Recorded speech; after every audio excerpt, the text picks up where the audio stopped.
അപ്പൊ 1600 രൂപ കച്ചവടം ചെയ്യും. 1000 രൂപ ലാഭം. കുടിച്ചു നോക്കിയിട്ട് അഭിപ്രായം പറയാം.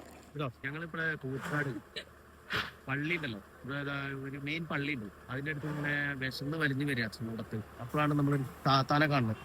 അതിൽ കുടിൽ വയസ്സായിട്ട് വീട്ടിലുണ്ടാക്കുന്നതാണ്. 3 ടൈപ്പ് ജ്യൂസാണ് അല്ലേ, പൈനാപ്പിൾ, മാംഗോ, മുന്തിരി, എല്ലാം ഹോം മെയ്ഡ് ആണ്. അപ്പൊ ധൈര്യമായിട്ട് കുടിച്ചു നോക്കിയിട്ട് അഭിപ്രായം പറയാനാണ് പറഞ്ഞത്. നോക്കട്ടോ, പൈനാപ്പിൾ അല്ലേ, ഒന്നും നോക്കല്ലോ കേട്ടോ. അപ്പൊ കൃഷ്ണനാട് വരുന്ന വഴി ആൾക്കാർ ആരുണ്ടെങ്കിൽ ഈ താത്തയുടെ അടുത്ത് വരിക, ഇവിടെ ജ്യൂസ് കുടിച്ച് പോവാ.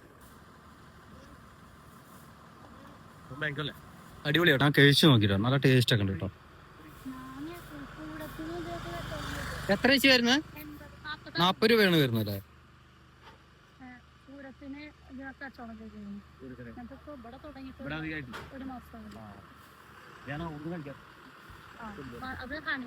കച്ചവടം ഉണ്ടോ ചേച്ചി?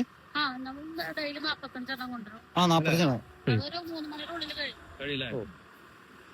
അപ്പൊ 1600 രൂപ കച്ചവടം ചെയ്യും. 1000 രൂപ ലാഭം. 400 രൂപക്ക് ഡെയിലി ഫ്രൂട്ട്സ് മേടിക്കാം. ഫ്രൂട്ട്സും പഞ്ചസാരയും കുടിക്കും. പിന്നെ ഈ ഒരു കുപ്പിക്ക് 6 രൂപ 35 പൈസ ഒരു കുപ്പി. 400 രൂപ എന്ത് മേടിക്കും അല്ലേ? ഡെയിലി മേടിക്കും. 40 പറയുമ്പോ 10 രൂപ 16 രൂപ ചെലവ്. അപ്പൊ ശരിക്കും പറഞ്ഞ എല്ലാവർക്കും ഒരു ബിസിനസ്സിലേക്ക് ഇറങ്ങാൻ പറ്റിയൊരു സംരംഭമാണല്ലോ ഇത്. ജ്യൂസ് അടിപൊളിയാട്ടോ.